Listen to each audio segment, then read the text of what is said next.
To give batters a different look, pitchers throw a changeup. Your idea of a different look is sunglasses. That's true. But La Quinta Inns and Suites is really taking the different look thing to a new level. Definitely a major league makeover, starting with a bolder, brighter lobby full of comfortable spaces to let you settle in. Or chill out in front of a big flat screen like Wingo would. Oh, you know it. It's a changing La Quinta look to help you get in the zone and look sharp when you hit that big meeting. Prepare to win at business with La Quinta Inns and Suites. Book now at LQ.com.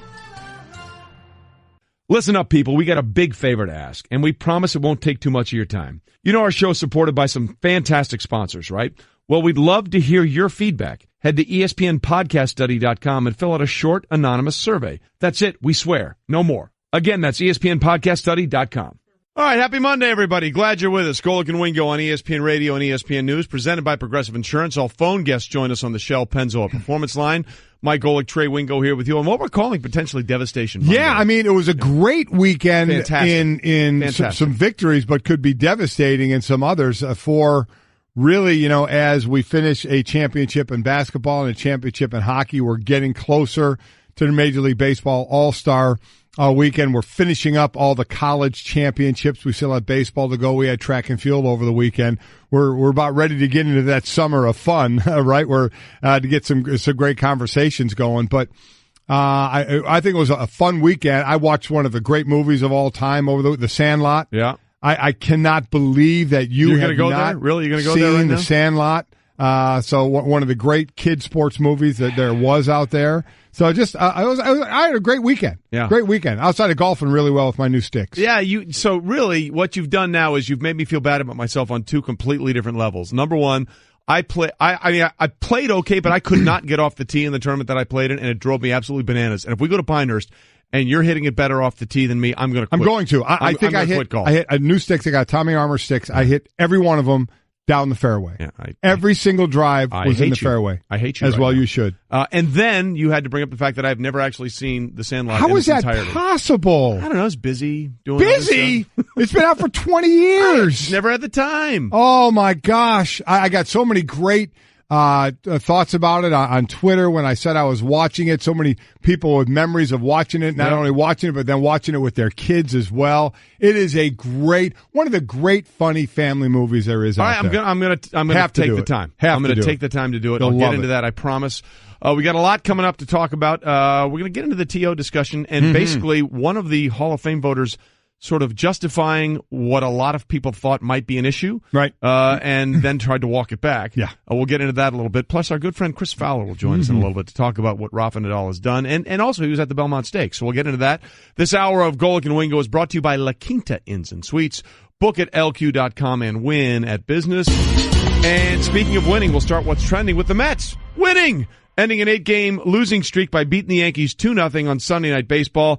Former Yankee Todd Frazier hit a 2-run homer, and Luis Severino, that was it, 2-0. That's all they needed. Yeah, that's all they needed. It was Seth Lugo had a monster game, tossing 6 dominant innings, and this one only gave up a couple of hits, had 8 strikeouts in this one for them. It's nice to talk about a Mets pitcher that isn't injured to do that.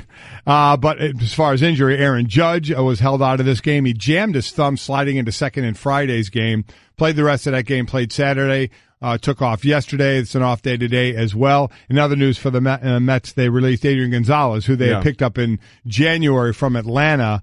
He hit 6 home runs, but only batting like 237s in a 1-for-19 slump. That news came out after the game last night, owed $21 million, of which the Mets only on the hook for about, I think, $550,000 of or something like that. Mike, we have breaking news here in What's Trending. I don't know if I've ever been more excited. Really? Yes. I've just learned that later on in this hour, we're going to have an impromptu edition of Bretomology. We are. Boy, you want to talk about a way to recover from a Devastation Monday? An impromptu Bretomology. Suddenly, I'm very excited. Okay. I'm very excited about this. You must be off Wednesday. Yeah, probably. Okay. All right, we continue with What's Trending.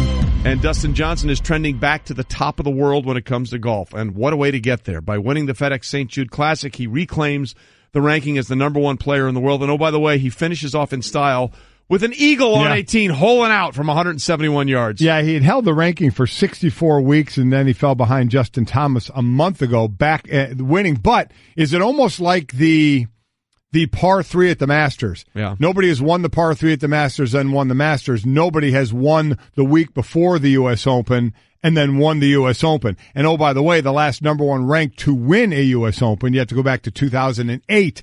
That was Tiger Woods. So got his work cut out for him, even though he is the betting favorite at this point. I'm trying to look really quick. He's 9-1.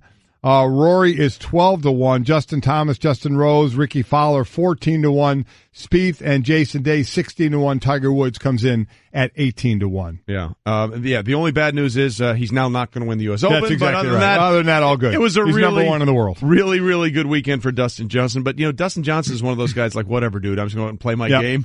Not a big believer in curses, I don't think. I don't think so or trends like that.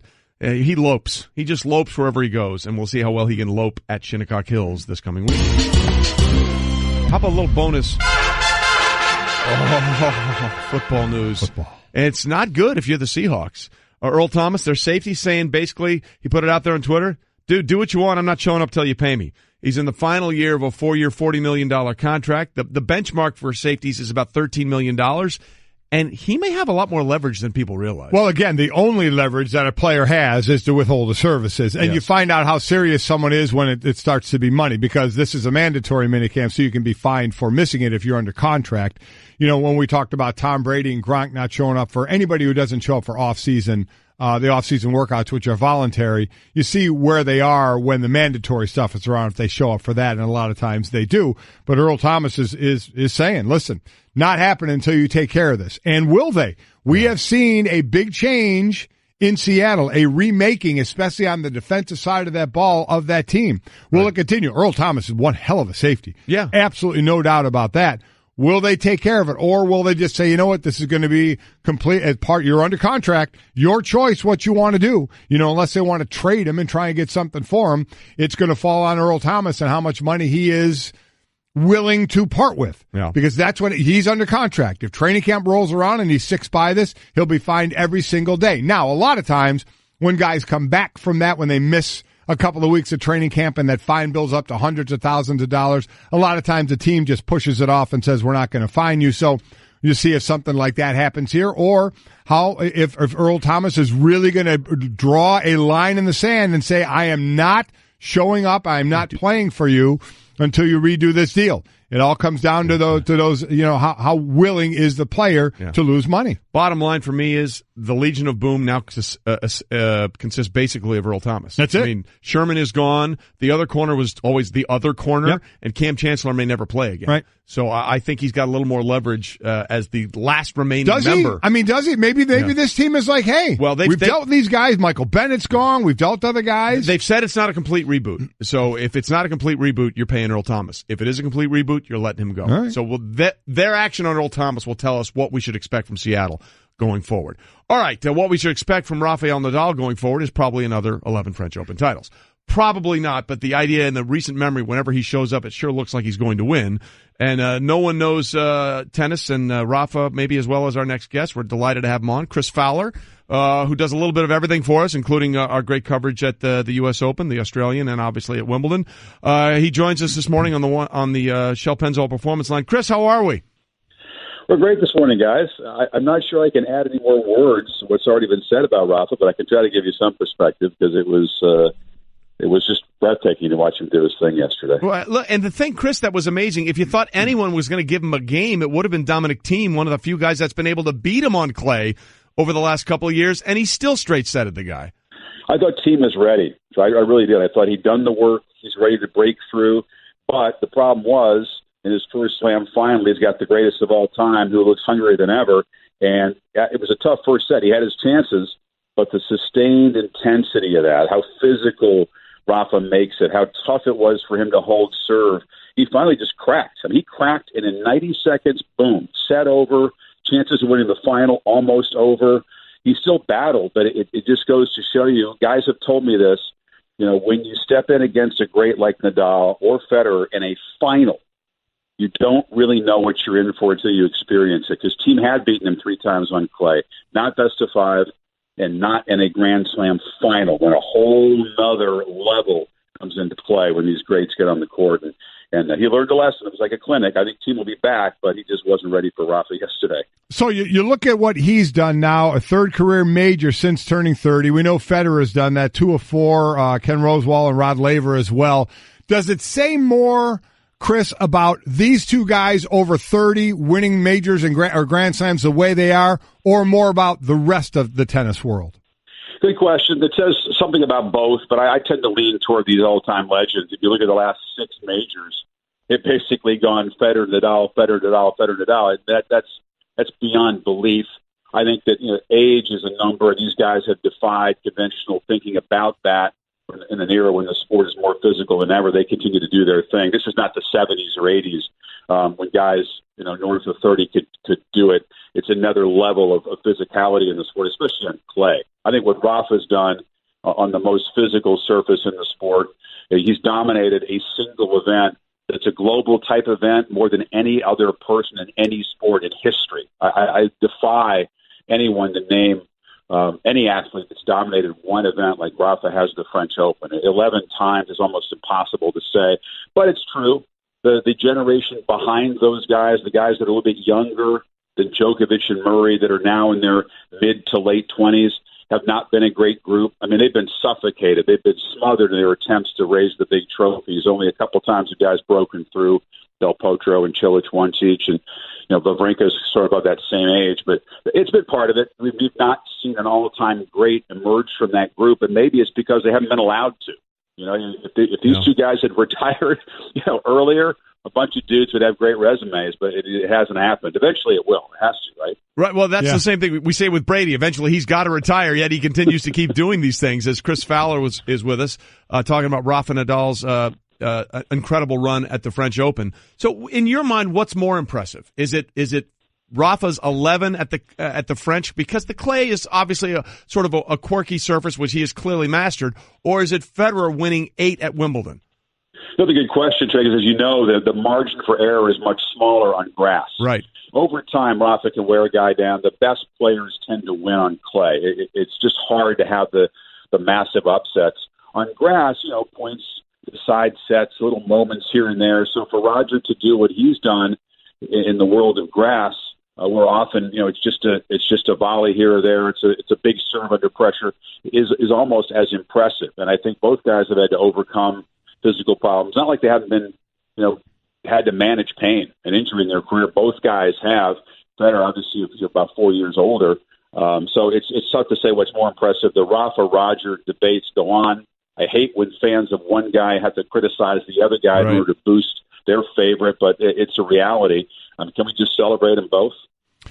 Talking to Chris Fowler again from ESPN, a man who's done everything here, including tennis play-by-play. And for those college fans out there, proud graduate of the University of Colorado as well, Buffalo. Yes. Go Buffs.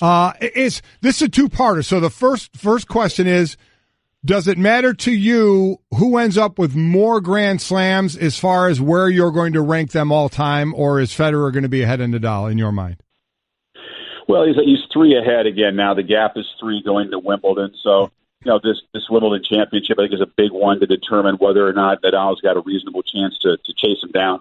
If Federer adds to his total, gets to 21, goes back ahead by 4, it becomes that much more difficult. If Nadal could somehow grab the Wimbledon title and head to New York and begin to close the gap, at some point, Roger's going to have to shut it down. And some people at one point thought that Nadal might have to retire before Federer because of the knee problems, but he has managed that. He still has tendonitis, still plays with pain, but kind of grits his teeth and gets through it and hopes that it doesn't flare up. And I just hope both guys can stay healthy as long as possible. It matters, but I think that Federer has the greatest resume right now, and head-to-head edge obviously goes to Nadal. Dominance on clay. Both have had the 2 greatest careers in men's tennis history, if you ask me. But I think that Nadal always says, let's wait until we're both done playing and then judge. It's hard to argue with Federer's weeks at number 1, his total number of titles, his total number of victories. I mean, it becomes a debate, but it's hard to argue with Roger's GOAT status overall across all surfaces. So in most people's minds, and I'm with you, that Federer is the GOAT. So does Nadal become whoever you think was the next best player in the Michael Jordan era, that it was just bad timing award of when you had your career? I don't think the gap is as big here as it might have been in that era. Correct. It wasn't Michael, clearly. You know, it was him and everybody else in terms of individual greatness. But he's not the Charles Barkley of this era in tennis. So that's if you say Charles was second best or something. But I think that again, it's so tough to compare. I think that the head-to-head argument that Rafa has is so different in tennis. It's a different component when they stood in against each other, not just on clay and other surfaces too. He more than held his own off of clay against Federer. But that's just the overall. Roger's had a few more years on tour, and if Roger plays another year or so, and Rafa can somehow keep it together and play at least 36, who knows how their achievements might stack up. It'll be fun to see. Well, it's a blast to watch, and it's so much fun to see them. And they enjoy the relationship and the competition so much, which really makes it fun as well. And don't forget, too, Novak Djokovic is a third all-time great. He's right up there near the Mount Rushmore of tennis, too. And he has come in and he has denied each guy a bunch of titles, and he's imposed himself in this whole equation. So, who knows what would have happened if Novak hadn't come along. Both guys would have even greater totals, but he's been a big part of the dynamic between those two by just arriving and grabbing 12 titles for himself. Yeah, we are clearly in the golden age of men's tennis when it comes to Grand Slams. There's no question about that with those three guys at the top. Chris Fowler with us, who, by the way, was also at the Belmont Stakes over the weekend. And we had Jerry Bailey on earlier talking about obviously what Justify was able to do, and I mentioned Secretariat, and he said some things which are very interesting, because Secretariat's always my all-time favorite horse, and what he was able to do at 1973 Belmont, winning by 31 stakes. Yeah, but he said something, Chris, really interesting. He said, well, he's certainly America's favorite horse, and he's certainly the best 3-year-old I've ever seen. So clearly, and we were run up against the clock, and we couldn't get his answer on that. It sounded like Jerry thought there was another horse he thought that was better overall than Secretariat. And then I remembered, you followed this one horse 5-10 years ago. We went and covered a race in Dubai, and you were there. What was the name of that horse that kept winning everywhere he went? Well, I think it's about Silver Charm. I mean, it's hard to talk about careers that go beyond 3-year-old. I think you have to judge them. Remember that a 3-year-old horse is about an 18, 19-year-old human. They're not fully formed yet. They're kind of like adolescents / young adults, right? So to say that your career is over, and I hope we get to see Justify run a few more times. I don't think you'll see him run much beyond this year. Maybe he'll wrap it up at the Breeders' Cup. If we get 2-3 more races out of him, I think we'll feel fortunate. But in the back of the old days, horses used to stick around and run and pile up accomplishments in their careers. Now, of course, they get retired to stud much earlier because the money is just too big and the risk that they feel is too great. And the lifestyle's great. Yeah, lifestyle's not bad. The control dominance that Justify used to win the Belmont wire to wire, sort of reminds you of the way that Nadal dominated. If you look what we had in the last 4 days, the Capitals win, the Warriors win in their dominant fashion. Justify, Simona Halep made a breakthrough on Saturday, and then on Sunday, Nadal. So in 4 days, you see incredible championship moments where, in different ways, individuals and teams dominated sort of with ease. And Justify certainly falls in that category. That was thrilling to see. I thought I might be the curse, because I've covered a lot of Belmonts where a Triple Crown was in play, and it was Silver Charm or Warham, Smarty Jones, on, and covering for ABC and others, and I thought maybe I shouldn't go, but it was awesome to see in person. It really was electric, big time New York event, and he came through. Yeah, Bob Baffert forgives you, Chris, just so you know. So we know how long it was before American Pharoah a couple of years ago winning the Triple Crown. So I want to know, Chris, your initial reaction when American Pharoah won the Triple Crown, and then yesterday when Justify won the Triple Crown. Was it the same or different because it was only 2 years removed? It was different because I was in Berlin trying to find the damn Belmont on TV. They don't know horse racing in Germany. So I'm trying to get it on my phone, and I think he's got a great chance to do it. Very frustrating. I mean, I almost broke down in tears because, 37 years, right. All those close calls. I knew what it meant to racing. I wish I could have been there that day, but it meant more, I think, that day. I mean, the great Tim Layden for Sports Illustrated wrote a line that I read the other day. The earth shook under Belmont Park when American Pharoah won because it had been so long. When you do it 3 years later, it's not going to feel quite the same.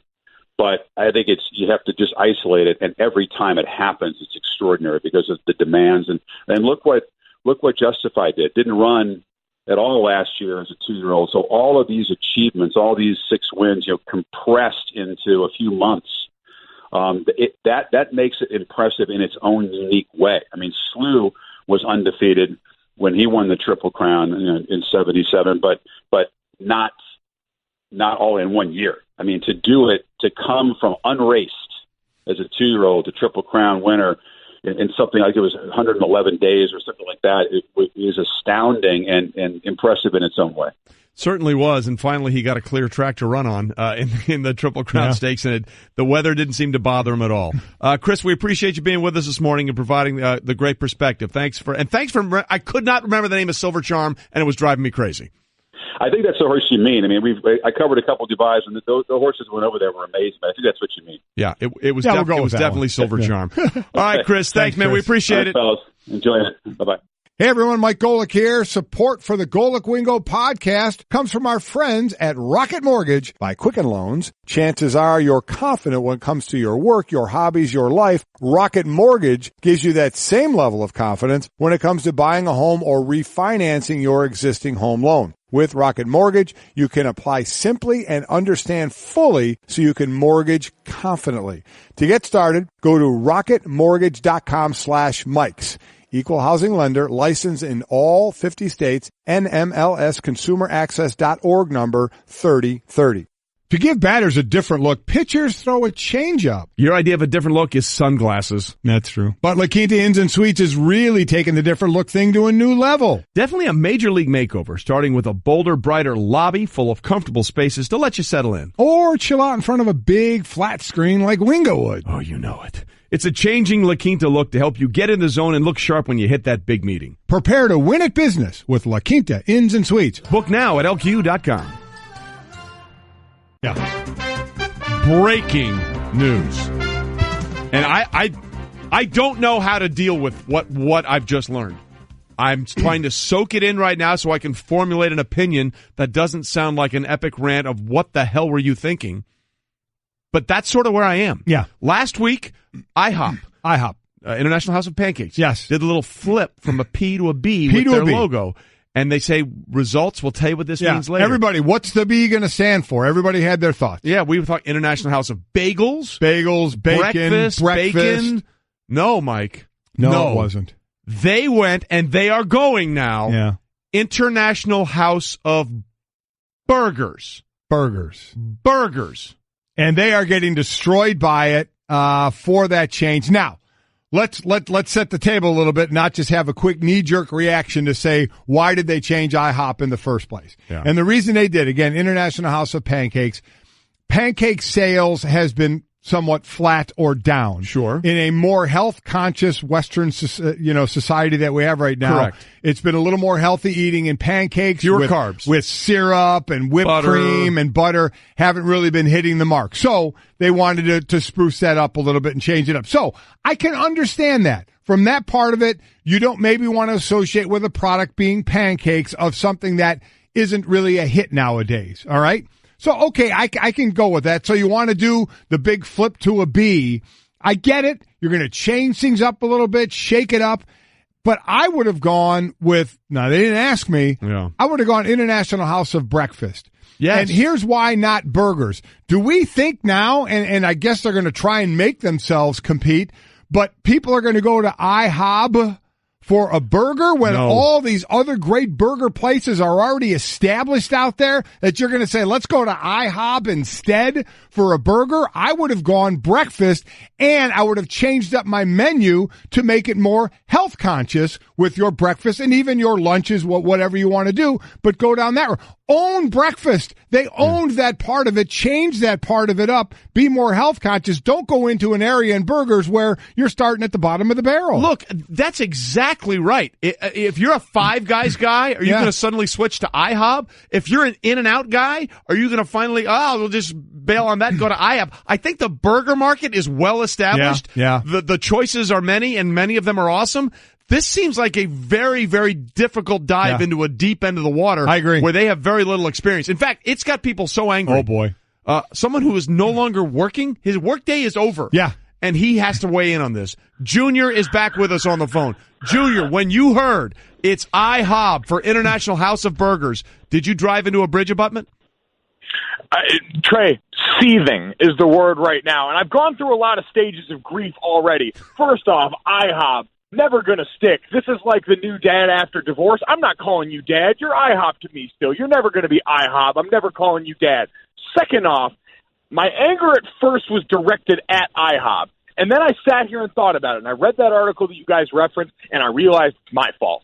It's my fault. It's my formerly fat family's fault. It's America's fault. We pushed them to the brink of extinction. We forced this, and we have no one to blame but ourselves. And I'm disgusted. I'm disgusted because I have to wear this. Think about when the last time you ate at an IHOP was. You probably don't know when it was.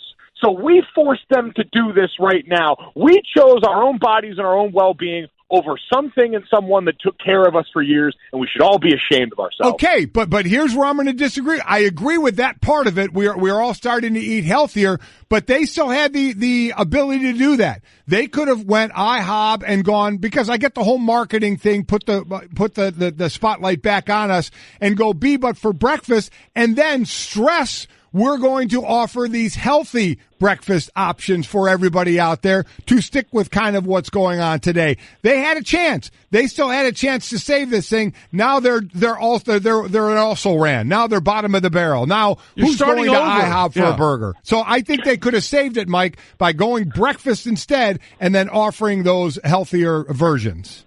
That doesn't make waves, Dad. That doesn't make waves. And again, we put them in a spot. We as a modern society forced them into this position. So I'm not going to fault them for having to go out in a last-ditch effort. They're scrambling because you know what they were? They were an establishment. They mattered here, and we, through our actions, through our selfishness, through us choosing our chiseled abs and our avocado toast and our health and our long lives over syrup and butter and things that are good, we made them feel like they didn't matter anymore, and so they acted out of turn. And you know what? I can't fault them for that anymore. So we can go with our Monday morning quarterback day after the fact thinking now, but the fact is they got pushed to the brink, and they understand that no one's going to read all of those words that you just said. Oh, we're going to do breakfast. We're going to be more health conscious. No, you got to slap them over the face with burgers now, and then you fill them in with the details. It's like the NFL. You roll out headlines, and then you worry about the details later. All right, Junior, I understand that, but let me ask you a very pointed question, because I know you, and you're a burger connoisseur.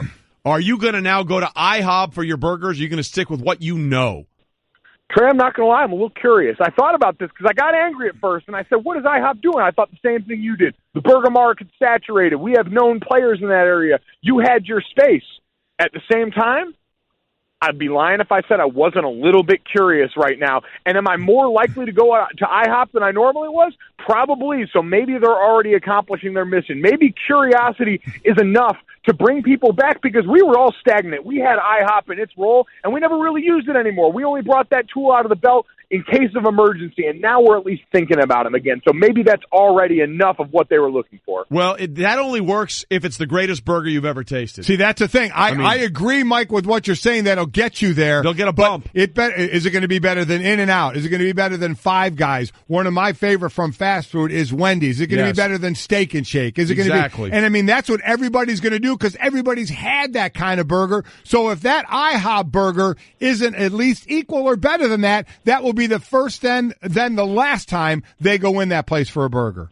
You're judging it the wrong way. They've just got to be better than what they were before. That's not it at all. No, they've got to be better than every other burger option out there. Guys, that's not true. They just have to get more people coming into stores than were coming in before, and it sounds like sales were not trending in the right direction. So if this gives them any uptick, they're still not going to be competing in the pantheon of burger places. They're competing with IHOP a pass. Your best competition is who you were yesterday, and that's where IHOP's going. Listen, we're going to disagree on that. Yeah, this has the makings of New Coke in the 1980s when they came up with New Coke, and some people still swear to this day it was a marketing ploy to boost sales of the original Coke. No. It was an epic disaster. It was. And they finally said, we're punting and bringing back the original Coke. We'll see. Look, all right. All the best to IHOP in their quest. I don't see this ending very well. Golic family lunch at IHOP coming up soon. Can't wait. All right, later. Thanks, Junior. I don't agree with that, because to be a little better than IHOP is floundering right now. Correct. So if you're a little flounder less, if that's you're not a good thing. A little bit better, you're floundering a little less than that. Yeah. They have put themselves in the burger market. They have. And That's I the think deepest pool there is. So if they don't change up that breakfast menu and just try and get into the burger world, they're dead. Here's their dead. Chief Marketing Officer, Brad Haley. One of the very first things we did was to gauge people awareness of our burgers. The awareness was quite low, I'd say. Yes, because you're a pancake place, and that's what you built your establishment on. And now you're going to say, everyone come check out our burgers? Yeah.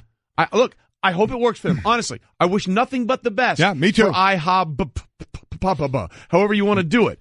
I just see this as a very slippery slope. In fact, everyone is weighing in on this. Mm-hmm. Everyone. Including the man who cares more about everything than I care about anything, Stephen A. Smith. If you go to a restaurant to get some steak, some filet mignon, and instead you get a burger, okay, ain't it a burger? I mean, it's just a burger. That actually was from the other day, but it seemed to fit perfectly well. It really did. And again, he cares more about everything than I care about anything. It's amazing. I get the shakeup. I get the shakeup. I really do. Yeah. But you know what? Make it breakfast. Have some avocado toast. Exactly. You know, with the egg on it. Go down that road. You can still serve your burgers and such. You're jumping in. Yeah. You know what you are? You're a toddler in that area of burgers, and you're jumping feet first into the deep end. Yeah, I agree. Don't see it happening. You're swimming with the sharks now. Yep, yeah. And by the way, the burger wars on Twitter, very good between Wendy's and some of the other places and McDonald's. So be prepared. If you haven't been receiving style tips from the clothing experts at Peter Millar, you are missing out. Look, if you enjoy golf like me, you know the name. If you don't, you should, because Peter Millar is all about quality, value, and style. It's the most comfortable clothing you'll ever wear. Right now, I'm wearing one of their performance sports shirts. What you'll love about these Peter Millar sports shirts is that they offer so much comfort and style no matter what you're doing. It looks like a button-down dress shirt, but feels as comfortable as a t-shirt. Plus, they are so easy to take care of. They don't need to be dry cleaned. They're machine wash and dry. They won't shrink, and you don't have to iron them. Total bonus. You'll never have to worry about what to wear on any occasion. Peter Millar is the go-to clothing for vacation, work events, golf course, and even working out. Put it on in the morning and never look out of place. You'll always have the right look. They are great for the golf course because they even have the sun protection built into the shirt. The performance sports shirt I'm wearing is the most comfortable shirt I've ever worn. And you'll say the same thing about everything you wear from Peter Millar. Right now, you can head over to petermillar.com/wingo to check out some of my Peter Millar favorites. Be sure to use my link and you'll receive complimentary shipping plus a free hat. That's Peter Millar, MILLAR.com/wingo. petermillar.com/wingo. Distance makes the heart grow fonder. We will, actually, it's absence makes the heart grow fonder, but distance is close enough. Is it really absence? Absence makes the heart grow fonder. The actual saying is absence makes the heart grow Maybe fonder. That'll be in Brettomology at one point. We're not taking requests, you guys. Whoa.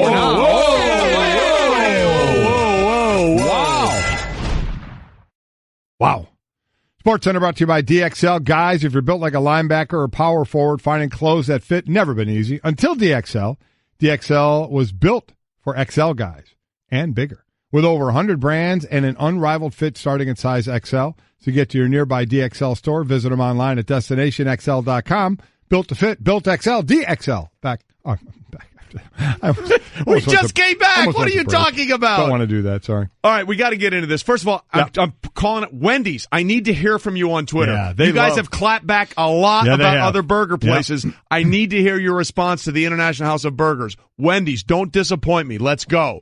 Speaking of not disappointed, we're getting a bonus Brettomology. For the uninitiated, Wednesdays at 7:45, we do Brettomology. Our researcher comes up with the origin of phrases. And then he makes up a fake one. Mm-hmm. We have to figure out whether the fake one is the fake one and which one is real. Now, this is a little different Brettomology here, right? Yeah, it's a little bit different. We'll play it the normal way, but there's just the one phrase. One phrase. And we have to decide what the origin is? Yeah, you have to decide. I'll give you two, and you can decide. Okay. And what spawned this? You know, I was looking up.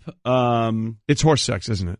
It's horse sex that spawned this, right? It's horse sex. Okay. Yeah, want to make there sure. we go. We just want to get that in the clear. Where we all are this morning. All right. All right, here we go. So, Jerry Bailey probably thinks that, we'll start. The phrase itself. Okay. Upset in sports. Upset. Okay. Just the word upset. Just the word upset and how it's used in the sporting world. Okay. So, Jerry Bailey, we talked to him earlier, he did not think that Secretariat was the greatest horse ever. Right. He probably thinks that Man O' War was the greatest horse ever. Okay. Seabiscuit beat Man O' War in a match race, just saying. That was War Admiral? That was War Admiral, sorry, my bad. Man O' War won 20 of his 21 career races. Let's talk about the only loss. Saratoga, 1919. And this may be how the word upset entered the American sports lexicon. In a hotly contested outcome, where the horses were reportedly not lined up properly at the start, Man O' War finished second by a neck against a horse named Upset. Very nice. Sports writers would then say someone pulled an upset, which is how the term came to have a meaning in sports. Fun fact about Man O' War, he figures prominently in the bloodlines of Triple Crown winners American Pharoah and Justify. There you go. Or Has one of the definitions of upset always meant the act of throwing something into a state of disorder, including the unexpected outcome of an event. I'm going to go with the second one because the first one makes too much sense. Yeah, I'm going to go with the second one as well. It's the second one. There you go. There we go. By the way, now we're doing this. The phrase "So long, Charlie" came from the match race between War Admiral and Seabiscuit. The name of the jockey on War Admiral was Charlie, and he looked at him and said, "So long, Charlie," and took off, and Seabiscuit went on to win that race. Brett, how do you feel about Trey throwing in some extra stuff like that, taking your shine? Well, Trey always does that. I'm used to it. That's true. But I will say the first story is true. The horse named Upset did beat Man O' War, but the term had already had its meaning. That was awesome. All right, what else you got? That was it. Was it just the one? I was so disappointed. I thought there was going to be at least two. I told you at the very beginning. Yeah, one term. Golic gets it. You told him at the very beginning. He told you one term. That was it. Yeah, I feel bad. Yeah? You kind of sold this like it was going to be a regular Brettomology segment. I just thought, no, regular Brettomology is 4. Yeah. So I thought. But he said he was straight up from the beginning. We're going to get 1. Yeah. I wasn't. I was listening to my podcast. Oh. I was listening to my you know podcast. What? You're thrown for the old this thing now. One thing IHOP is getting is a ton of attention, publicity, yes. which was a big part of the name change. But they have, along with the name change, is a philosophy change, and that's what we have the issue with of where they're going with burgers instead of breakfast. You can get the pub, but if the quality isn't there after the pub, it doesn't matter. Well, that's my thought. If you are just going to make you can obviously you still serve the breakfast or the lunch and dinner food. You can make that as healthy as you like as well. But you're known for breakfast. You were a king in that state, and I understand it's gone flat with the whole pancake thing. But if you could have still kept in that genre, your milieu, right, and say, okay, we'll have avocado toast, and all that. We'll have along with our other oatmeal stuff. with you can have your choices, but we'll have a healthier version. I think it would have been better because to my son came on and was visibly upset at this. Yeah, I do agree. You're going to go in and try it, but you already have in your mind what your top 3, top 5 burgers are. Yeah. And if IHOP doesn't knock those off, you're not going back for a burger. Again, and if you haven't updated your breakfast menu, then you're not going back for breakfast either. Again, I think when all else fails, like in most situations, Stephen A. Smith sums it up perfectly. Stephen A. Smith sums it up perfectly. If you go to a restaurant to get some steak, some filet mignon, and instead you get a burger, okay, ain't it a burger? I mean, it's just a burger. I can't say it any better than that. Yeah, you really can't. Again, that had nothing to do with IHOP, by the way. Nothing. He has a skill set that I think he's as rare as the Triple Crown winners. The skill set that he has to elicit that much emotion and passion about everything, dude, kudos to you, my friend. Steph Curry, 3 NBA titles, 0 NBA Final MVP awards. Does it matter? Oh, it's going to matter to our next guest. Ladies and gentlemen, we got Hot Take Hollins coming in, and he's coming in. To give batters a different look, pitchers throw a changeup. Your idea of a different look is sunglasses. That's true. But La Quinta Inns and Suites is really taking the different look thing to a new level. Definitely a major league makeover, starting with a bolder, brighter lobby full of comfortable spaces to let you settle in. Or chill out in front of a big flat screen like Wingo would. Oh, you know it. It's a changing La Quinta look to help you get in the zone and look sharp when you hit that big meeting. Prepare to win at business with La Quinta Inns and Suites. Book now at LQ.com.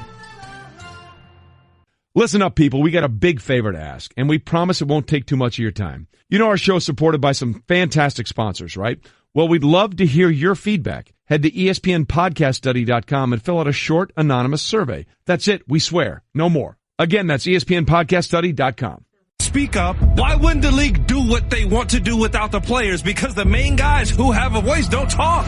Well, that's not true, actually. Plenty of players out there, whether it's Chris Long or Richard Sherman, there are tons of guys out there. Those aren't the leaders of the NFL. They actually don't are. call those guys leaders of the NFL. Ryan, you can't ask guys who don't hold an opinion genuinely to espouse an opinion they don't believe in. I completely disagree. I completely disagree, and that's not what I'm saying. That's fine. I don't agree. That's not about the leaders. Ryan, I don't agree. That's fine. It's okay to be wrong, and in this situation, you're 100% wrong. No, you're wrong. You're wrong. I think I know a little bit more about the NFL than you. Let's dive in. We can dive into it. I'm pretty sure we will. I guarantee you're wrong. Wonderful. So what's the guarantee? I get $1 million? That's not a guarantee. That's just. I haven't even said what I had to say. We're on the hard next.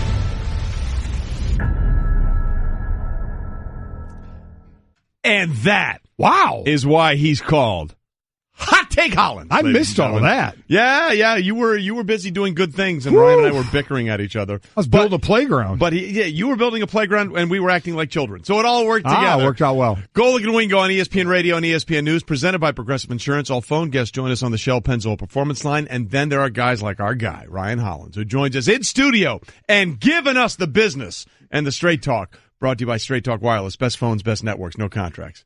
You're the best partner. Trey, I think that makes us family. It does. I think we're officially family. We are in. There always has to be disagreement. We are. You can't just sit there and agree all the time. If you can't go back and forth with the people you care about, there you go, and still be okay with it, then you're not really close. That's exactly right. So the only one I don't really go back and forth, and I think we all know is our wives. Yeah. That's good advice. They win. There's no win. They win. Exactly right. The two best words in life. Yes, dear. Yep. So glad you're with us. Happy wife, happy life. There you go. We got a lot to get to on a Monday. Woo! So, he's already ready. There we Do we go. have it? Play it. Play it for Hot Take. We got it? Do we have it? Oh, you guys are so bad. There it is. You know he's coming in. You got to have that ready. Cliff, that's on you. All right, let's go with what's trending. By the way, apparently you need to talk to Cliff too a little bit. Dustin Johnson knocking the number one ranking golfer in the world thanks to a big win on Sunday at the FedEx St. Jude Classic, including, Mike, the rarest of rare, a walk-off eagle. Yeah, he did. I mean, hold it on the 18th. Won by 6 strokes, so there wasn't really a lot of, it wasn't, wow, oh my God, this won it for him. He was going to win this thing. Unfortunately, it means he's not going to win the U.S. Open this coming week because nobody has won an event before the U.S. Open and then won the U.S. Open. So you wonder if that sticks to people, kind of like the par 3 at Augusta, winning the par 3, and then nobody has ever won the Masters. As a matter of fact, nobody has won the number one ranking and then won the U.S. Open since 2008, and Tiger Woods winning at Torrey Pines. Yeah. So been a while there, but Dustin Johnson is the favorite at 9-1. Rory is 12-1. Justin Thomas, Justin Rose, Ricky Fowler 14-1. Spieth and Day 16-1, and then there's Tiger Woods coming in at 18-1. So how does this, Shinnecock, you know better than I do, how does this course play for Dustin's game? It's really good because, look, Dustin Johnson hit a 3-wood 316 yards in the fairway. Jeez. A 3-wood, okay? So if you can you have to hit fairways at a U.S. Open. You have to. So it doesn't matter really how long, but be in the fairway? Be in the fairway. Good to be long and in the fairway, but if you're going to have a choice? It's like that guidebook that you buy at a golf course that says long and straight is good on this hole. Really? Yeah. Well, show me the holes where long and straight isn't good. Well, it's not good. Appreciate that, guys. Thanks very much. I want my $12 back. This from our Josina Anderson. JoJo, what you know. She says, I'm told Giants wideout Odell Beckham Jr. is scheduled to travel into town today with plans of attending the team's mandatory minicamp practice, which starts Tuesday. So, again, we get to players that are under contract. Now, he's been at the voluntary as well. And guys that are trying to make a statement. Earl Thomas, the safety for that we're going to get into, is Seattle, who is not going. That's the difference. If you're under contract and you're not going, you can get fined. Yep. Odell is under contract for that 5th year, but he has been at the voluntary. Now, what he'll do at minicamp, we have no idea. We don't know if he'll be involved or if he's just going to kind of be there hanging around, going to meetings and doing things, or if he's actually going to participate in the minicamp. We're obviously going to find out. We'll see. Yes, Ryan. I blame NFL players for that one, too. Oh, boy. Holdouts. Yeah. Oh, boy. Because it's their fault. They don't fight hard enough. Well, they just accept it. Well, there's a lot to get into there. Hot takes is coming on hot right now. Well, it's not a holdout in Odell's situation. No, it's not. No, he's under contract. But it just looks horrible for their stars. They have to hold out. It's always a bad look. Then they're not a team guy. They're the team guy. Me or the team. Selfish. But I think most people understand the parameters. So that there are the few fans that are like, you should be there, but everybody knows it's a players short understand window. Not players, but fans understand the only thing a player can do is to withhold the service. It just never looks good. Yeah. It doesn't look good. I understand it. True fans understand it, but it always ends up, Speaking of that, Ryan. Yeah. Earl Thomas, exceptional safety for the Seahawks, says he's skipping mandatory minicamp. He announced this on Twitter yesterday, saying, until my contract situation is resolved, he is staying away. He also emphasized that he wants to remain a Seahawk for the rest of his career, but he's in the last year of a 4-year, $40 million deal, and he's still one of the elite safeties out there, and he's really the last remaining member of the Legion of Boom. Sherman is gone. The other corner was always just the other corner, where it was Jerome Lane, Byron Maxwell, whoever it was, and then Cam Chancellor may never play again because of health concerns. So really, if you want any part of the Legion of Boom back, you got to have him. Yeah, and him wanting a new contract, I wonder how far he wants to go with it, because he is 29. How much does he want to go? Well, what kind of contract is he expecting that will take him into his early to mid-30s, depending on how long the deal is going to be? Or are they going to continue their purge of saying, we're going to kind of change the business we're doing, we're not going to invest any more money into Earl Thomas, or we're going to keep making the change here? But he is doing what the only thing a player can do. He's saying, I'm not going to play until you do this deal for me. And then how is that line made with ink or with pencil? Yeah. How far do you go when you're going to lose money? But Golic, he's got the leverage here, because he's the only one left for health reasons or whatever that they've kept that stayed. So he's got a clause right here, right? What leverage does he have? If the team, which already got rid of Sherman, got rid of Michael Bennett, and others on that defense are saying, all right, we're going to reboot here. We're gonna reboot. We don't really want him back that bad. What kind of leverage? But there's a reason they didn't get rid of him. No, that speaks true. volumes out of all the Super Bowl MVPs, all the past. He's the one shining all star. All going to go down to what he wants. All going to go down to how long he wants to be, or how long they want to keep him, if they want to give him an extension on his contract. If it's a year or two, or if it's another long-term deal. So again, the only leverage the players have, and then it's how much money are they willing to give up to state their case. So, speaking of reboots, as Ryan Hollins is with us in studio, we've been going in a little bit at IHOP this morning. Yes. International House of Pancakes, Ooh. Ryan. The hottest take maybe outside of anything that you say. They have changed their name from International House of Pancakes to International House of Burgers. Yeah. Your thoughts? No. No. Why compete with McDonald's? Thank you. In-N-Out? Five Guys, Wendy's, Burger King, Fat Burger, Steak and Shake. Whataburger, thank you. Whataburger, also a good one.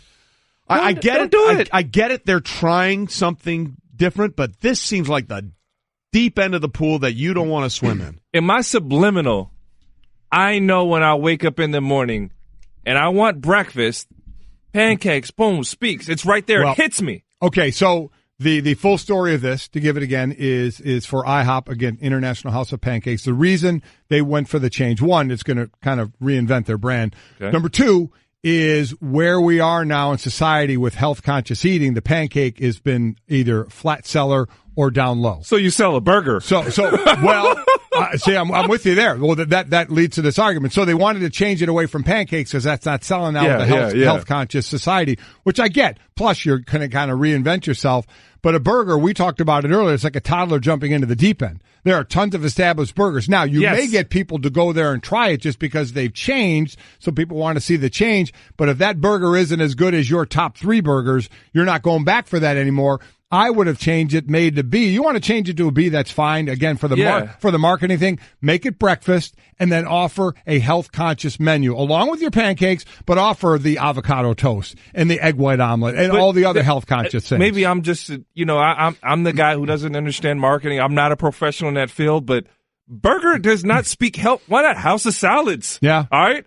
House of organic food. I mean, I'm with you. I don't get the burger. We went House of Breakfast. International House of Breakfast. My goodness. And then you can do your avocado toast, and then you can do your oatmeal or your gluten-free or your farm-fresh, range-free, cage-free eggs, whatever. No HMO or whatever it is, GH, blah, blah, blah, blah, blah. Burgers, I don't get. I don't get it. It just seems like they're going into the deepest tank out there. Yeah. And you're the rookie. And one of the most established tanks out there. Is it too late to change? Well, no, I think they're in it. No, they're all in? I think they're all in. I think they jumped into the deep end. Oh, gosh. Say it ain't so. For those that have seen The Sandlot, they are squints who jumped into the deep end waiting for Wendy Peppercorn to save them. Yeah. Just hanging out at the bottom of the pool. Yeah. You know what? 99% of America does because they've seen the stinking movie. Wait, you haven't seen Sandlot? He has not seen Sandlot. Never seen it in its entirety. Did you believe that? This has to be on purpose at this point. No, it really just You're trying to prove what? a point. You're proving a point now. All right, I'm one of the guys that hasn't watched this. What would be the purpose of proving that point? Just to be, it's one of the greatest movies. It takes you back to your childhood. I wasn't even born at that time, but I can enjoy. It's great. I feel bad. By the way, for those of you not watching on ESPN News, I think we need to take a moment. I think we need to take a moment to explain what we're all experiencing here. Ryan Hollins is wearing a suit. What is that made of? Is that velvet? Is that velvet? Is that velvet? I'm not quite sure what it's made of, but you know what? Listen, this weekend, I go on SportsCenter. L. Duncan's there. Mm-hmm. L tells me how horribly dressed I am compared to Kenyon Martin. Really? And I'm very That's a shot off the bow right now. I'm very salty about it. So I wanted to put on my best. I felt embarrassed that I wasn't giving you and everyone else my best. So you're getting my best, L. You know what you're getting? You know what you're getting? You're giving them the full Costanza experience. It's so cozy. I'm ensconced in velvet. You know, if it was socially acceptable. I know you would drape yourself in velvet. Oh, ladies and gentlemen, Ryan Hollins has draped himself in velvet. She called you out. Yeah, I was, and that was a first. That was a first. I felt, it sudden hits you kind of. Yeah. I was she hit me here. Surprised at that one. I was. All right. I was touched. You were. So we had to get the velvet thing out. So now here's the biggest question. Where does LeBron go? Where is he next season? Because it sounds, by all indications, Cleveland is in his rearview mirror. Do you want the short version or the long version? I got the version that can take us 9 minutes. So you start firing away, and I'll tell you when to rail it in. So I worked in Los Angeles radio for a while, and for the last 4-5 years, they've been prepping for LeBron. Yeah. Prepping, getting yourself ready. Sure. The moment actually comes, and at LeBron's press conference, he gives out 3 big facts, 3 big statements. He says this is an easy decision, it's a family-based decision, and essentially the only reason that he went back to Cleveland, the only reason, and I played in Cleveland, you know Cleveland, all right, more than any of us, it was because he had unfinished business. Yes. I played in Cleveland post LeBron. It was ugly. There were a lot of upset people and a lot of salty people that I thought never, and I'll say this as a former player there, from the way that they conducted themselves, never deserved anything else. Never deserved anything. And you know what? LeBron came back. He was the bigger man, and he gave tenfold back to his hometown, tenfold back to that city. And as things shape up, I think the writing's been there for him to leave, and Dan Gilbert saying, LeBron, I'm going to move on without you. You're not going to catch me slipping again the second time. LeBron never committed with a long-term contract. Mm-hmm. Right. LeBron's complaining about teammates. Well, he hasn't publicly complained, but you got to know he doesn't have help because he brought those guys in. He talks about he wants the collective minds. Yes. So where do you think those collective minds are? Those collective minds are in Los Angeles. Why? They're not there now, but with the cap space, with the LeBron effect, he can build something there. He can bring in Paul George. He can bring in formidable veterans. And we live in a day and age of what? Because of Golden State, because of Philadelphia, Cliff, people tank. People give up. So you're gonna have a lot of available guys, a lot of available options in which a tanking team, which takes a poor, lazy route to success, Coangelo, burner account, all right? Not his. Oh, gosh, not anymore. Just let's be accurate. That's all I'm saying. All right, wait, nonetheless, true. Nonetheless, their star is going to be available, and they're going to be about a lot of sign and trades available to get out there. And LeBron has a chance to put something special together in L.A., and you know he likes to build his own thing. He's done it before. So that's where, as far as the best chance, taking away the family stuff, which I know is going to be important to him because the kids are a lot older, obviously. Go with the best place from a basketball standpoint to win a championship. I love that you said this, and I want to drive this home. I want to drive this all the way home. Okay. Before this playoffs, I thought LeBron had to go somewhere where he could get the best possible talent around him. He had to have 3 stars, including himself, and a cast of out-of-this-world role players. Had to do it just to compete with Golden State. This postseason, this isn't the same LeBron that I played against. This isn't the same guy that I scouted against that said, we'll live with this three-pointer. You know, don't worry, he doesn't quite finish games down the stretch. He's not going to post us up. We don't have to worry. We play him straight up on a post, okay, because he doesn't have a post game. This guy answered all those questions. So when I watch this new LeBron, this LeBron 2.0, I see that it's not going to take as much as we thought he needed to knock off a Golden State. And I know we can talk about how great Golden State is, and I love him, but I'm looking at LeBron and how great he is. It's not much more that he will need that we thought prior. All right, NBA analyst Ryan Hollins with us in studio. As always, you've given us a plethora of material that we need to digest here. Let's start with what you just said about Golden State, because Junior and Mike and I were having this conversation earlier. And while, yes, they are the prohibitive favorite going into next season, it doesn't always go forever. I mean, great teams never made it to 5 straight finals, let alone trying to win 4 out of 5 years. Yes, should they be the favorite going in? Stuff happens, man. Stuff happens along the way. They got pushed to the brink of a Game 7 this year in the Western Conference Finals, and it took an 0 for 27 3-point drought for them to get by. So I'm not willing to concede that Golden State's just going to go ahead and win this year. So the best question then, if you go to the West, does it make more sense to get like a Paul George and maybe another superstar with the Lakers, with Kuzma and Lonzo Ball? Or what about when he keeps saying basketball minds? Greg Popovich, Kawhi Leonard, maneuver some players around there a little bit. Is that a better fit? You can't I look straight up, like you can't be like a basketball sports love of the game junkie if you wouldn't want to see Greg Popovich and LeBron James together. The greatest coach of all time on the basketball sphere, the most accomplished. He's the GOAT. He's the GOAT in my mind of coaches on the basketball side. And the greatest player of all time in LeBron James, and that's who I think is the greatest player of all time. No disrespect to Mike, because I love Jordan together. And to see somebody who can push LeBron for greatness, who can put role players around him and assist him in what he would become, but that's not LeBron's brand. He's bigger. I don't want to say he's bigger than the game, but he's bigger than just the coach. And he's shown by leaving the Heat, by leaving Pat Riley and Spoelstra, that he can win a championship on his own if assembled correctly around him. And it's not a realistic city. LeBron is a guy who's a brand outside of basketball. And San Antonio is not the best place for your brand. LeBron voice, but he's his brand everywhere. Is Cleveland? He's going to be a superstar. If he played in Reykjavik, he'd still be. And I'm from Cleveland. No. I mean, great statement. But that's why he's leaving. He's done enough there.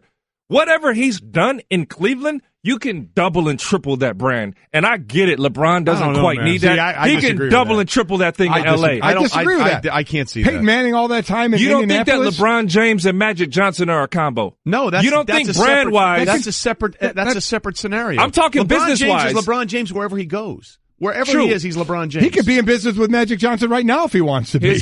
Nah, but there's something different than you being over there and being busy. I'm over here and busy, and we're actually here with each other in the day-to-day scheme of things. Instead of having to take that flight to and fro to L.A. or sending your guys, you're actually there in person. I disagree on that completely. Yeah. I mean, Peyton Manning in Indy, Brett Favre, Aaron Rodgers in Green Bay, 2 small cities, and they're national, worldwide brands. How can you say that and you never saw them actually in a big market?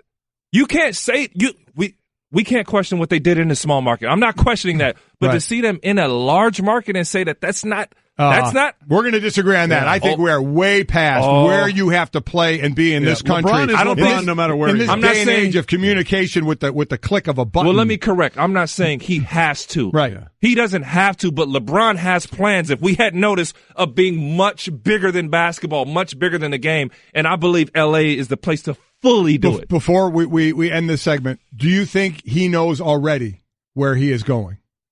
Yeah. Yeah, I'm pretty sure. LeBron is very calculated. He's a smart guy. I don't think he's clearly not going to make an emotional decision. It's well thought out. And there was a key thing that he said. He said this is much easier decision than in 2010 or 2011. Why is that much easier? He's got his mind made up. He knows it already. He's already weighed things out. And when I watch the subliminals, the subtle moves that LeBron has made all year long, even before the Kyrie Irving trade, before Kyrie went out, because he allowed Kyrie to go. He could have made the choice to keep Kyrie there.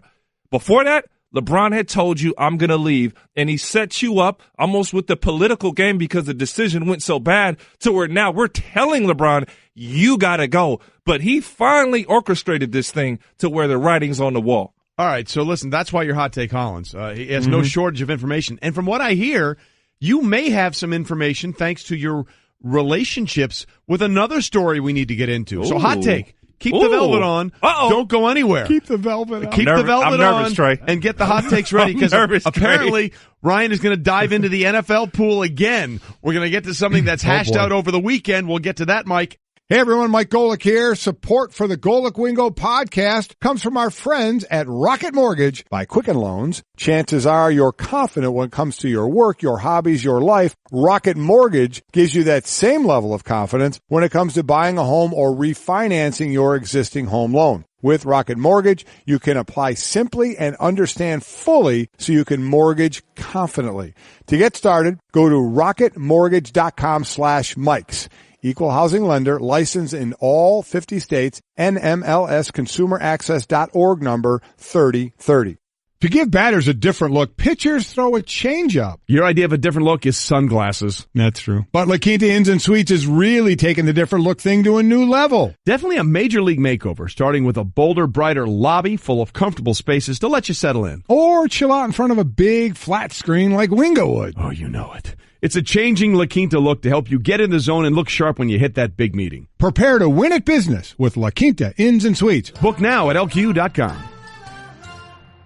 Golic and Wingo on ESPN Radio and ESPN News, presented by Progressive Insurance. All phone guests on the Shell Pennzoil Performance Line. Hot Take Hollins with us in studio. I swear to God, if you outdrive me at Pinehurst, I'm going to quit the game. I couldn't believe how well I was hitting him. Well, I'm happy for you. No, you're really not. I'm not in it's any amazing. way, shape, I thought or we were form. friends. You don't even invite me to golf. Hey, I you thought want to play golf tomorrow? No. There you go. You know what? Yes, I do. Yes, I do, because I play 5 times a year, and I'm telling you right now, my I'm not. gosh. I will beat you with the handicap, not just straight up. Yeah. But whatever the handicap is, I'll beat you. I couldn't hit water if I fell out of a boat off the tee yesterday. Okay. I think I hit 3 fairways. There we it go. was awful. And if you somehow go to Pinehurst and are striving it better than me off the tee, I may quit the game. You can borrow my clubs. I'm going to take a bocce. All right, Golic and Wingo presented by Dollar Shave Club. Upgrade to shaving with a fresh blade whenever you want. For a fraction of the price, join Dollar Shave Club. Join DollarShaveClub.com today. All right, speaking of an upgrade, Ryan Hollins is upgrading his hot takes not only for the NBA, but apparently, I did not know this, you're boys with T.O., Terrell Owens. Well, apparently you told me I don't know anything about the NFL last I tried to tell you, Trey. Golly. Yeah, that doesn't change anything. but you are friends with T.O. That's my guy. Okay, T.O. is your guy. That is my dude. And T.O. has put himself in the maelstrom by announcing he is the first ever, let's repeat that, the first ever living Hall of Fame enshrinee to basically say to the Hall, I'm good, bro. Yep. I'm not going to my own enshrinement ceremony. And let's be clear, it's his right to do that. Right. It is his life. He can choose to do whatever Absolutely he right. wants. We think it's a mistake. We think he'll regret it later on, but it's not ours to It's not ours to decide. say. Ryan, I would say to you as someone that knows T.O., tell him not to do this, because I think he will regret it for the rest of his life if he doesn't have that moment for himself. Man, I definitely know from the outside looking in how it looks. Looks bad. But I think as a friend, you got to respect whatever his decision is. And I'm just really critical of the people that are kind of really quickly bashing T.O. publicly. And I think that's his, kind of he voiced some of those frustrations. And I know. But let me ask you this. Okay, what did he think was going to happen when he did this? I mean, did he think it was going to be universally praised as a good idea? No. This is T.O.'s thing, and I'm going to put this out. Okay. He doesn't mind the media bashing people that don't know him. You don't have a relationship with him. You never had one. Cool. Go in. He expects that. But of people that he actually has a personal relationship with, that know him, that know how amazing he is, the stuff he does in the community, like his mindset, how hard he's worked, that he's critical of those people going in, being very critical. And there's nothing wrong with having an opinion, but just going in and bashing them because there's a level of trust there. He expects everybody else to do it. Okay, so Ryan Hollins is with us in studio. You're basically saying there are guys that he's going to be in the Hall of Fame with that he has an issue with, and that's why he's doing this? No. That's not what I'm saying. Okay, I want to make sure we're very clear I'm here. saying if you have a personal relationship with T.O., you don't need to be out there bashing that Some man. of his peers. Some of it, yeah. Somebody, there's difference between guys that you've played with and like, we got each other's number. Right. Our kids hang out. We text. We have somewhat of a bond. Michael Irvin made statements and went in on T.O., and he also disclosed the text conversation that they had.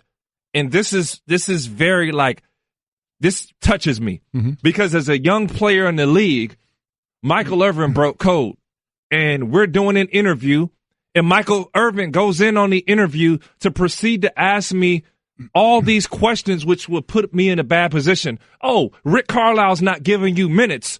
Shouldn't you be playing minutes? Nah, man, I got to play my role.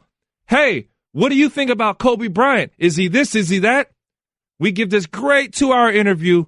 I don't know, well, maybe not that great because all he tried to do was try to catch me up. And he sticks me to something that goes, Kobe Bryant is selfish. Kobe Bryant is selfish. That's the headline of what was taken out of everything that I said because he asked, well, how do you beat the Lakers? What do you do? Blah, blah, blah. I'm on TNT, ESPN, Fox Sports, LA Times, New York Times. I'm all over the place because of Michael Irvin essentially assassinated me. And this was the time in my career, not that there was that I've ever had any real shining moments where I was very replaceable. Right. But let's get back to the issue at hand with Terrell Owens here. Because there's a couple of things to get into. We can get into the Gary Myers thing in a minute, which I think we need to address. But can you explain? I think Mike and I have been very clear about this. We thought he's a first ballot Hall of Famer. Should have been, no question. We've said that more than once. But do you know what his goal is in doing this? Because all it seems to do is either he wants us to talk about it, or he's giving a confirmation bias to everybody that says, facts. This is why. Can you help us why he thinks this is important for him to do? If I know anything about T.O. or what he's shown us, the good friend of mine, is that he's got a plan behind it. Now, right now, it may not look like the greatest plan, but he's got something that he's set out to do and accomplish. And I think it's much bigger than just upsetting the sports world, because even if you're a fan of T.O., if you're a former player, you're a guy who's paid respect to the game, in which we all have, it doesn't look great at this point. But I'm pretty sure that he's got a plan in place.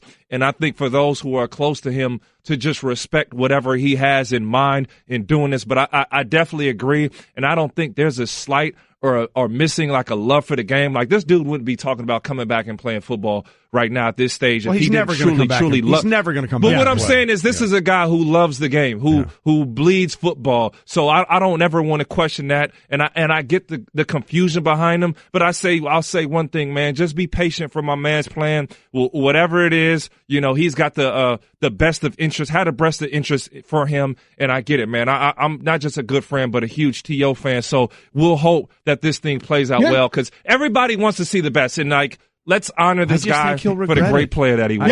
And he's walking away from a chance to be honored in front of everybody. He gets to do what he wants to do, but outside of people that don't know him, he has to understand. I mean, he probably doesn't care of what the thought process is going to be. He's fitting the mold of what everybody kind of thinks. And I wouldn't know this from jump, but let's not say that it's not too late. Oh, He believes that this I is all a believe stunt. he still may be at the ceremony. Yeah.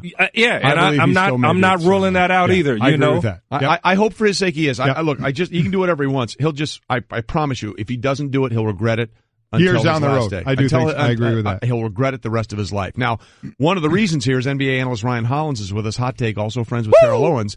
Gary Myers has a Hall of Fame vote. Formerly of the New York Daily News. He tweeted this and then deleted it. Terrell Owens informed the Pro Football Hall of Fame he's not attending the induction ceremony. Unprecedented. Classy guy. Sarcasm emoji. If I knew he would not show up, I would have voted for somebody who would have. Tia was not happy it took until the third year to get in. Don't know reasons he's not showing up. So obviously, he's saying if you knew he weren't going to show up, you wouldn't have voted for him, which makes no sense to me whatsoever. And I've known Gary for a long time. And this was Gary trying to explain himself on the Michael Kay Show on ESPN New York 98.7.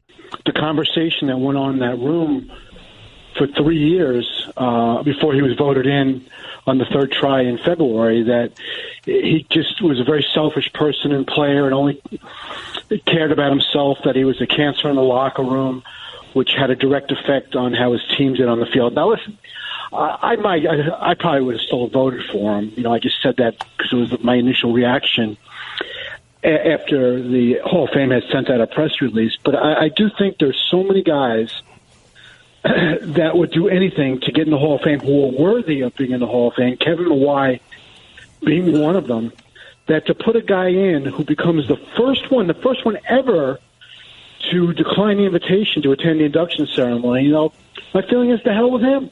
Who needs him in the Hall of Fame? Well, see, that's ridiculous. Oh, it's a ridiculous statement. Completely ridiculous statement. You go in on what you do on the football field. And him saying he's a bad teammate that hurt teams. All I know is he played one of the best games in the Super Bowl, the biggest game we had, as a busted leg. And you know what?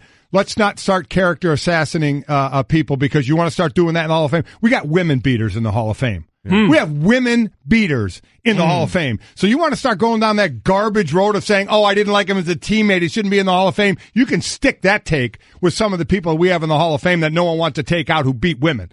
All right? So let's back off on that a little bit. He deserves to be in the Hall of Fame for what he's done on the football field. If he doesn't want to go to the ceremony, his choice. I disagree with it, but it's still his choice. But let's not character assassinate a guy with some of the other characters we may have in this Hall of Fame. Deserve to be in the Hall of Fame for what they've done on the field, but let's be careful about judging them a little. Golic, I love that you brought that out because it's the Hall of Fame. This isn't the character award. This isn't the friendship award. And that's one of T.O.'s biggest gripes that you can see. It's the people that he's voiced to me, how hard he works, the numbers he's put up, and you don't have him in there. So it's not this isn't a popularity contest. Right. You know, T.O.'s an acquired taste. If you don't know that man and know he has a heart of gold, you don't know him, you hadn't dealt with him. Yeah, he comes with a lot of baggage. Cool. A lot of our friends do. Yeah. You know what I'm saying? And you judge him and don't have him in, and his numbers clearly speak. So that's a big part of his fuss and why whatever his plan is, I'm going to sit back and respect, but that's why we're seeing this now. Here's the problem. T.O. doing this is a confirmation bias for a lot of people, and then Gary Myers saying that is a confirmation bias for a lot of people about the voting process not being what it should be. Yeah. I like Gary. I've known him for a long time. I respect him, but that makes absolutely no sense. Whether or not he's going to come in or come not should have nothing to do with whether or not he was one of the best to ever play at his position in the game. That's it, period, end of story. Nothing else matters. Well, Gary's actually one bold enough to actually voice it. At least and I wish he would have held to it, but he's not the only one. He didn't, and you're right. That has happened before with other players. If you haven't been receiving style tips from the clothing experts at Peter Millar, you are missing out. Look, if you enjoy golf like me, you know the name. If you don't, you should, because Peter Millar is all about quality, value, and style. It's the most comfortable clothing you'll ever wear. Right now, I'm wearing one of their performance sports shirts. What you'll love about these Peter Millar sports shirts is that they offer so much comfort and style no matter what you're doing. It looks like a button-down dress shirt, but feels as comfortable as a t-shirt. Plus, they are so easy to take care of. They don't need to be dry cleaned. They're machine wash and dry. They won't shrink, and you don't have to iron them. Total bonus. You'll never have to worry about what to wear on any occasion. Peter Millar is the go-to clothing for vacation, work events, golf course, and even working out. Put it on in the morning and never look out of place. You'll always have the right look. They are great for the golf course because they even have the sun protection built into the shirt. The performance sports shirt I'm wearing is the most comfortable shirt I've ever worn. And you'll say the same thing about everything you wear from Peter Millar. Right now, you can head over to petermillar.com/wingo to check out some of my Peter Millar favorites. Be sure to use my link and you'll receive complimentary shipping plus a free hat. That's Peter Millar, MILLAR.com/wingo. petermillar.com/wingo. Got a new guy here, and I hate him. Tell everybody why I don't like you. I did not know Mike Sr. played in the NFL. What did you know about me? Great radio host. Well, way to save it. I knew you were an athlete. But you had no idea what I did. No. Get out. There's something about his face. I want to punch him right in the face. Well, please don't, because then I'd be looking for a new host. Come on, Step Brothers reference. That was on last night, too, by the way. Yeah, it was. Rob Riggle. There's something about your face. Sports Center brought to you by Goodyear. During the baseball season, players are more driven to work hard, prove themselves early, earn their position. Goodyear knows all about being more driven as well. They work hard for you every day, earning position on your vehicle and on the road. Order your Goodyear tires from a local dealer near you. All right, Golic and Wingo here with you on ESPN Radio and ESPN News. I have to get this in because someone put it out on Twitter. It was 21 years ago today that the flu game, Michael Jordan, Game 6 in Utah, and he scored 38 points or something like that. Yeah. Unbelievable. I have to give this credit. CBS Sports just tweeted this out. 21 years ago today, Luke Longley dominated the Utah Jazz in Game 5 of the NBA Finals with 12 points, going 6 of 7 from the field. Michael Jordan did some stuff, too. Yeah. That is a quality That is tweet. good. I do like that. So whoever runs the CBS Sports Twitter feed, kudos. Yeah. That was nicely done. You have won Twitter today, maybe. Mm-hmm. However, then that becomes the bigger issue we're trying to solve, Mike. We're trying to solve the problem as we're finishing up on a Monday. Who won the weekend? Was it Rafael Nadal, who won his 11th French Open title? Was it Justify, who became just the 13th ever Triple Crown winner in horse racing history? Was it the Warriors, who on Friday swept the Cavs and won their third NBA championship in 4 years? Was it Dustin Johnson? Was it Terrence Crawford? Or was it the USC track team and specifically the anchor leg in the 4x400 relay? To me, that's it. I mean, there were a lot of, if you sit and think about it, the amount of things that went on this weekend was really incredible. But I'm going the USC women's 4x400 relay. This decided the NCAA championship. And give it up for Kendall Ellis. She was the anchor. And when and it was a bobbled exchange with the third leg in her exchange, and they were between 4th and 5th place at that point. Yes. 200 meters into her 400-meter run, they were 3rd. Yep. And if you haven't seen it, I can't believe it because it is everywhere. The way she runs that last 200 to make the catch going into 2nd and then passing the young lady from Purdue right at the wire to get the win. So not only did the USC track women that relay win a gold, but her winning that event gave USC women the national championship by 1 point. If she doesn't get first, they don't win the national championship. She just gets past the young lady from Purdue at the end. Yeah, if you're watching on the ESPN, it's amazing. One of the most unbelievable things. One of the most unbelievable runs. Her time, I think, of 50 point whatever it was. 50.4, I think 50.4 would have won the individual 400-meter race from 1984 up until today. Crazy. I mean, it's with a bobbled snap to start. Ridiculous exchange. What she did. So to me, that was it. Not only for her relay to win the title, for her then individually for what he did, but then her team, wins the national championship. USC, because of that win, they win by 1 point. That was fantastic. Yeah, it's hard to go against it. I saw that video and I could not believe it. And I know that it only happened 4 years ago with American Pharoah in 2015. 4 years. I still think I'm going to go with the Triple Crown. It is just so rare. We've only seen 13 of these things over time, and horse racing becomes relevant again.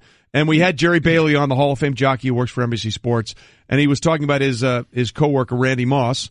Greatest name ever, by the way. It really is. Who used to work here many years ago. Yes, he did. And now we have another Randy Moss that works with us. But, and Randy Moss, the NBC Sports Randy Moss, made the point that these things come in bunches. We had a bunch of them in the 70s, then we had this long gap, and now we've had 2 and 4 years. It gives us hope that we might see a few more of these things. Yes. I would agree with that. And then the side note of the horse that came in second, Gronkowski. Yes. So, and Gronk was there, and Gronkowski out of the gate was dead last. Dead last in this race and made it all the way to second. But to justify wire-to-wire win in a regular track, which we'd seen mud in the first 2, fog in the second one, and to win this one, supposedly going to race again, and then going to make a whole lot of money. And going to enjoy life whenever he's done racing. Mm-hmm. He's living his best life. Mm-hmm. We hope you had your best Monday. Thanks for being